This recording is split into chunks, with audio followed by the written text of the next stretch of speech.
When I was when I was younger, I used to skateboard a lot. But back then they didn't have skate parks, so I just mostly skated in like you got like up in Farmington area. You'd find these old irrigation canals, and you'd clean them out, pull the weeds, and then it was rough, but you still skated, you know, up and down. And my name is Leander Begay. I'm originally from Steamboat, Arizona, which is about maybe an hour and a half north of Holbrook, Arizona, off I-40. So that's where I originally grew up. I got into a car accident. It was a rollover, and I snapped my leg right here. So I got surgery done and got a metal pin. It's like 2 foot long in my leg. So that kind of quit my professional skateboarding dreams. So I quit and didn't go back to it for a while, for years, and then until like 6 years ago, I stopped drinking. I used to drink a lot, and I've been sober for 12 years now. So in that time, you don't really have much to do, right? So I was bored one day. It's like, oh, I used to skateboard when I was younger. Then maybe, since I'm an artist, put one and one together. I'll just make my own. So I painted my first skateboarder, did some prototypes, and people saw them and bought them right away. And then common sense only tells you, oh, I'm onto something, you know. So that's kind of, I started getting into mass producing them. I went down many different ways how to do it. I failed at all of them, but eventually I got it. So I've been kind of doing that ever since.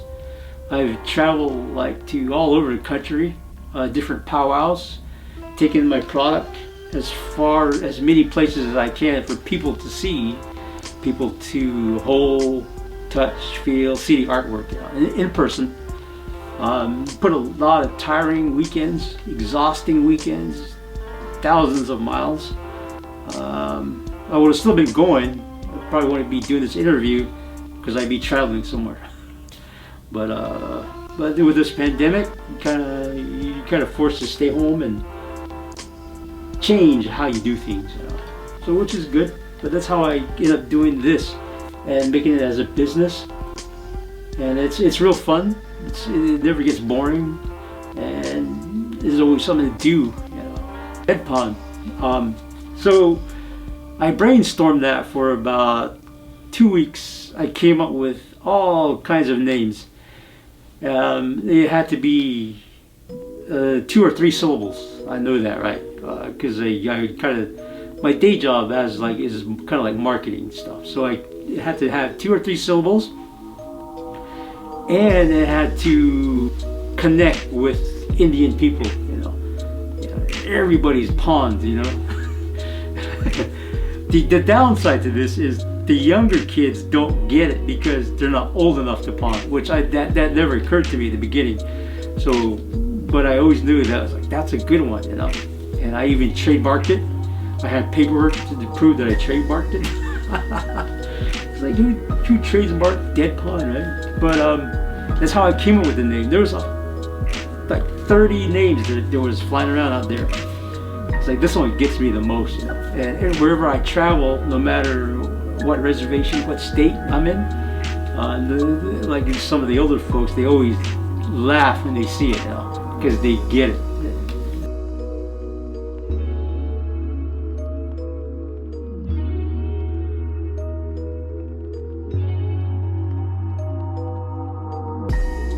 Like when you first start, you figure all this stuff out, and but you don't want to share with nobody because you don't want anybody doing better than you, right?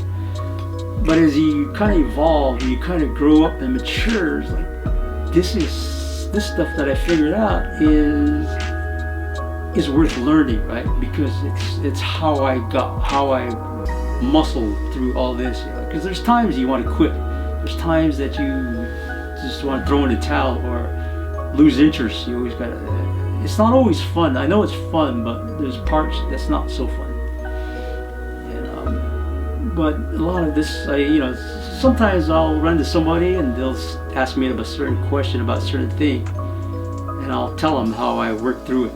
And it's good that, especially the native entrepreneurs, they're you can tell when they ask us specific questions that they're actually working at their business, right? Because if you're not working at it, you won't ask that kind of question.